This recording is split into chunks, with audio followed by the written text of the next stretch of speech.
Bonjour les Capricornes, bienvenue à vous, merci d'être là. Je suis ravie de vous accueillir pour votre guidance de la semaine du 2 au 8 octobre 2023.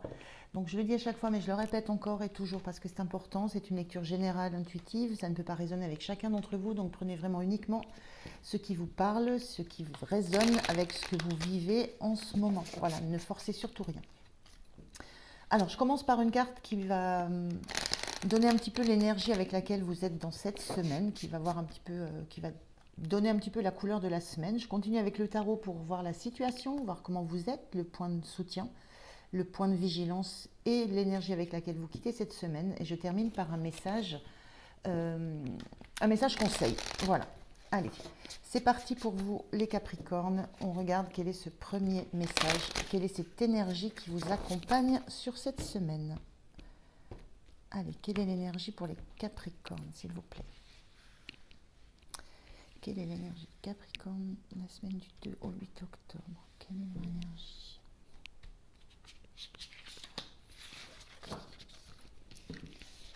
Alors, on a le jardin de l'aurore. Alors, je ne sais pas si je ne l'ai pas déjà. Non. Le jardin de l'aurore, commencement, initiation, origine. Il y a quelque chose qui va. Il y a une notion de départ, là, de nouveau départ, d'avoir. Quand on parle d'initiation, c'est qu'on on parle aussi de compréhension qui vous arrive.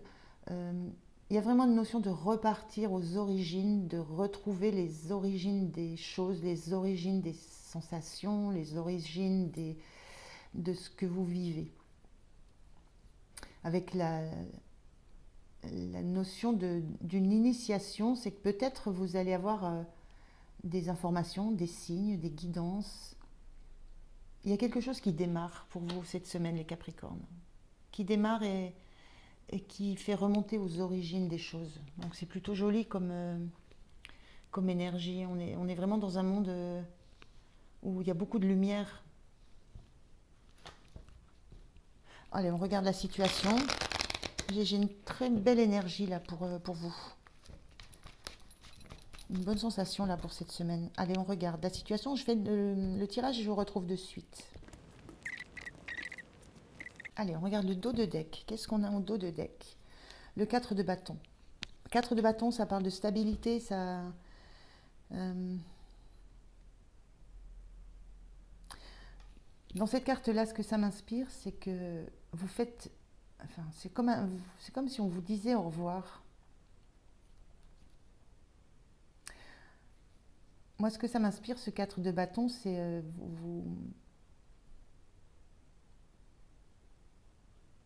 soit on vous dit au revoir, soit on vous fait signe de rejoindre.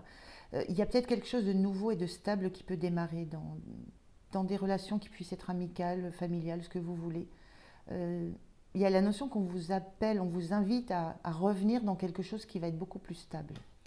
Donc cette notion de commencement, d'initiation, d'origine, peut-être qu'on vous invite à revenir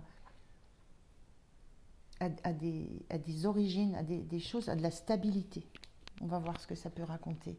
On a un 5 d'épée inversé, on a l'ermite inversé, ok, et on a roi de coupe inversé. Alors, ces énergies inversées, ce ne seront que des énergies. Hein. Si les cartes sont inversées, ça parle uniquement au niveau des énergies.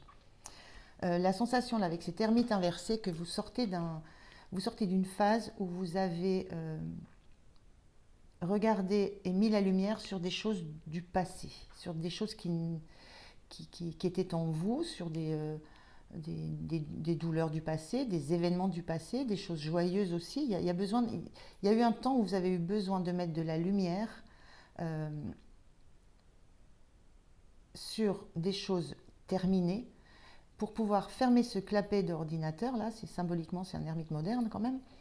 Pour symboliquement pouvoir vous tourner maintenant vers le présent d'abord et plus vers l'avenir en ayant un éclairage nouveau sur les choses. Il y a un petit peu de cette sensation-là. Et là, il y a la sensation aussi, avec ce 5 d'épée, euh, le 5 d'épée, c'est les guerres d'ego, c'est vouloir avoir le dessus mentalement, psychologiquement sur les autres, c'est avoir besoin de s'imposer par, par le mental, il y a une notion de manipulation dans tout ça.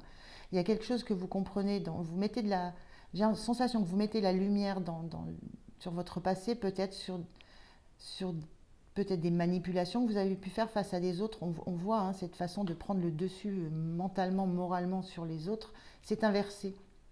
Donc il y a la sensation d'avoir fait la lumière sur peut-être une façon d'être dans le passé avec les autres, dans une forme de manipulation. Euh, et par contre, c'est quelque chose qui vous secoue émotionnellement. Il y a, le roi de coupe, c'est classiquement celui qui est en phase avec ses émotions, il les ressent, il les reçoit, mais il n'est pas déstabilisé par ça. Mais émotionnellement, ça vous déstabilise. Donc voilà, pour les Capricornes, moi ce que je ressens, c'est que sur cette semaine du 2 au 8, vous avez fait la lumière, oui, il y a des choses que vous avez éclairées sur des agissements que vous avez pu avoir, des comportements, des façons d'être que vous avez pu avoir dans le passé, que vous avez comprises et qui vous déstabilisent fortement émotionnellement.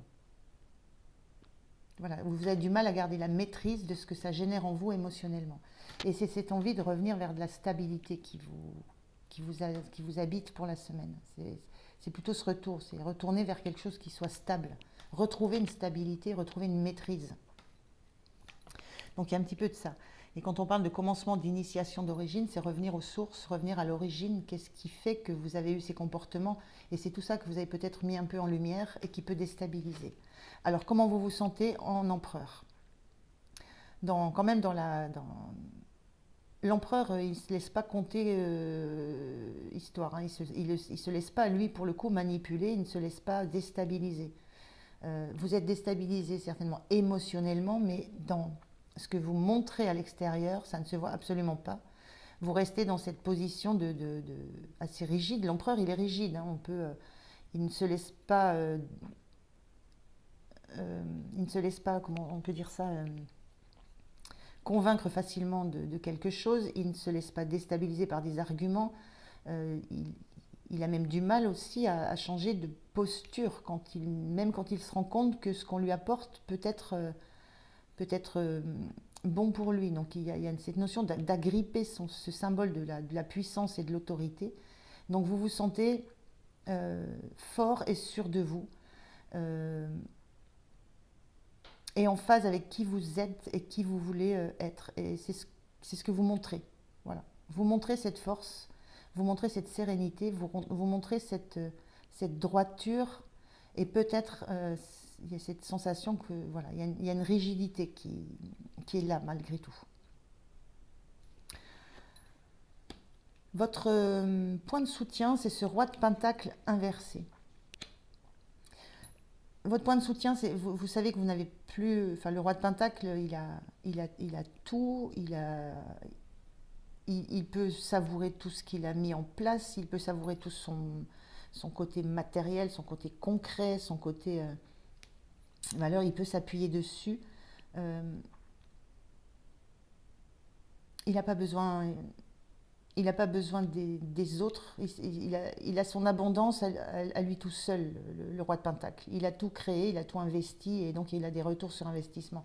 Votre point de soutien là, dans cette situation, c'est peut-être que vous prenez conscience que il y a des investissements que vous avez faits qui ne sont pas bons. Il y a peut-être de ça dans votre point de soutien. C'est malgré la façade que vous affichez d'un empereur qui est droit dans ses bottes, que rien ne vient perturber. À l'intérieur de vous, il y a quand même quelque chose qui a énormément bougé.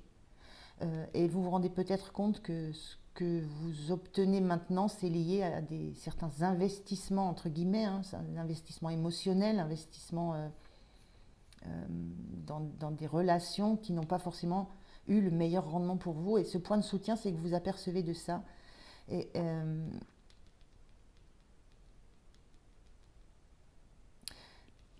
ce roi de Pentacle, là, il a besoin de sentir le concret, le matériel, la matière.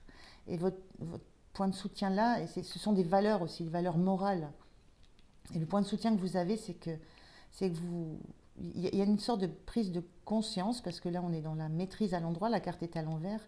Il y a une sorte de prise de conscience que vous n'avez peut-être pas investi sur les bonnes valeurs morales. C'est un peu ce qui me vient. Donc c'est un point de soutien parce que c'est une prise, ça découle de ça. Ça n'empêche pas d'afficher une posture un peu raide, hein. Mais à l'intérieur, il y a des choses que vous commencez à comprendre. et vous acceptez que ça ne soit pas maîtrisable, tout ça. Le point de vigilance, c'est ce 7 de bâton. Ce 7 de bâton, c'est on défend, on reste en résistance, on défend quelque chose. Je le dis souvent avec cette carte, on défend un territoire désertique derrière. Il n'y a rien. Il n'y a rien en fait. Il y a un cactus qui pousse, c'est assez pauvre en termes de vivant. Le point de vigilance, c'est ne restez pas sur des postures combatives, ne restez pas sur des postures, pas combatives, mais défensives. Acceptez peut-être, accepter des soutiens, accepter des aides. Il y a un petit peu ce point de vigilance-là.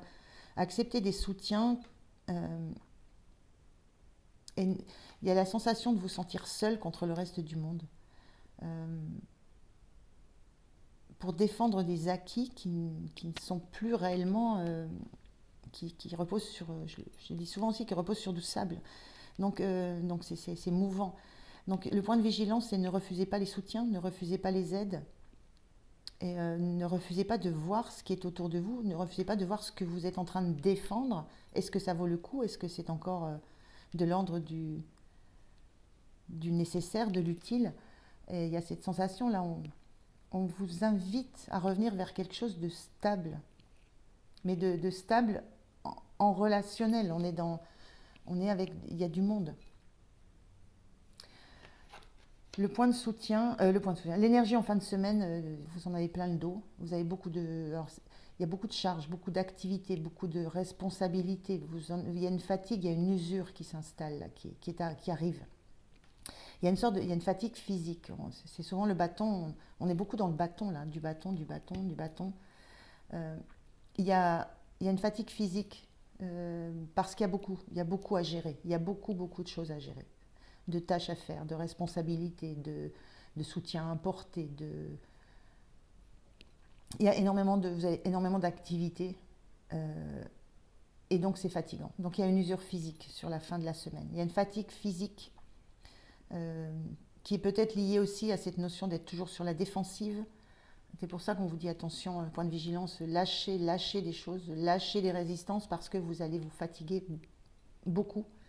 Donc il y a de ça, il y a de la fatigue à la fin de la semaine, mais il y a aussi quelque chose qui a été intérieur et qui a été très très remuant à l'intérieur, que vous essayez de maintenir à l'intérieur pour que ça n'apparaisse pas, que ça ne se voit pas, que ça ne transparaisse pas. Donc ça, c'est de l'énergie qui use, qui coûte.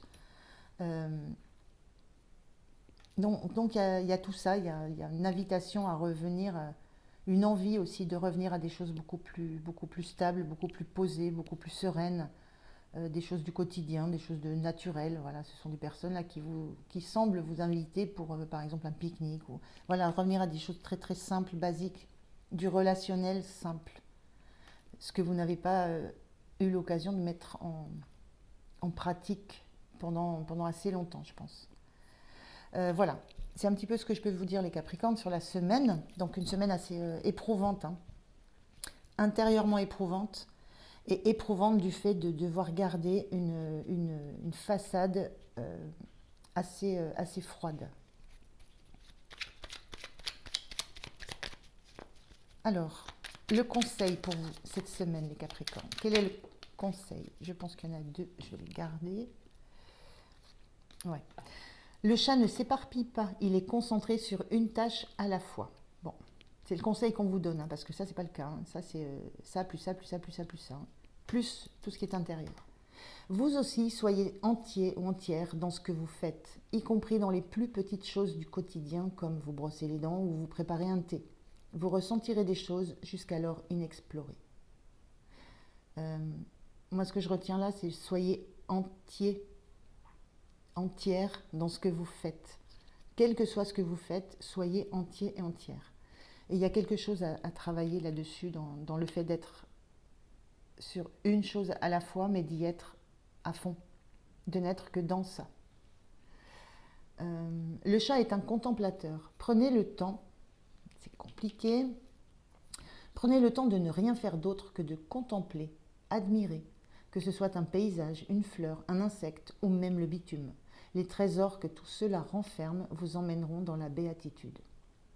Il y a un peu de ça dans cette énergie. C'est peut-être vous avez certainement envie de ça, hein, de paix, de calme, d'un pique-nique, de tranquille, voilà, tranquille, contempler. Donc on vous conseille de trouver ces moments-là, des petits moments comme ça où vous êtes juste bien. Ça vous fera, ça vous donnera beaucoup d'énergie pour assumer tout ce que vous avez à assumer. Voilà les Capricornes, je vous remercie de m'avoir écouté. J'étais ravie de faire cette guidance pour vous. Je vous souhaite une belle semaine. Prenez bien soin de vous et je vous dis à tout bientôt. Au revoir.